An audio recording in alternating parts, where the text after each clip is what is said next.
jungle kung pabirong tawagin ng ilan ang pag-commute sa Metro Manila. At sa bawat biyahe sa tren, hindi rin daw pumapalya ang mga aberya. Paano nga ba ito susolusyonan ng DOTR? Alamin natin sa agenda report ni Kian Querol. Abala sa Metro commuters ang tila napapadalas na aberya sa LRT Line 2. Malaki raw ang epekto nito sa pagbudget ng oras ng mga estudyanteng tulad ni Lime Gomez. Kapag umaga po, tas may pasok, nahihirapan po kaming ako, yung mga estudyante na magpa-load po sa beep card kahit sabihin po natin may beep card na mas mabilis na. Since kulang po yung mga machine, tas minsan po coins lang yung tinatanggap.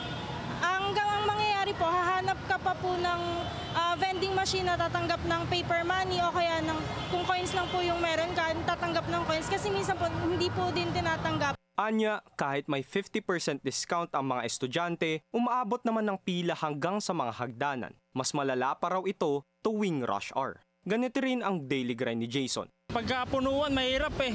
Mahirap po yung singitan, ganyan.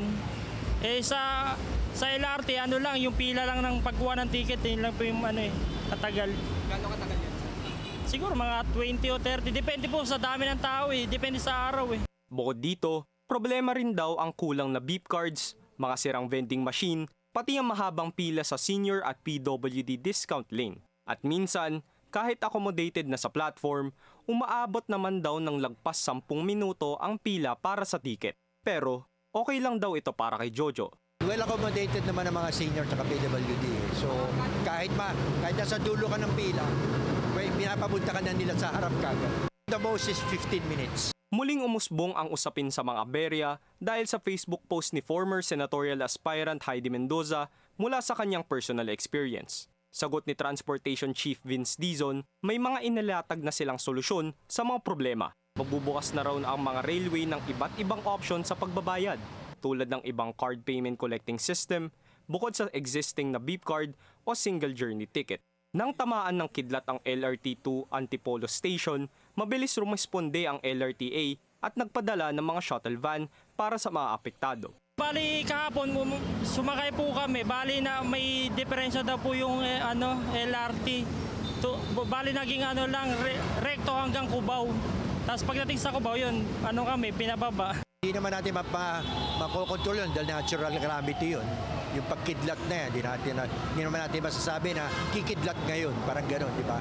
Pero yung mga response naman sa mga ganyan, always ready naman sila Dahil nabawasan ng doble ang budget ng DOTR mula 180 billion pesos noong 2024 at naging 87 billion lamang ngayong taon, ipaglalaban daw ni Dizon na tumaas ang budget ng ahensya para sa 2026 para mas mapaganda pa ang serbisyo ng mga tren.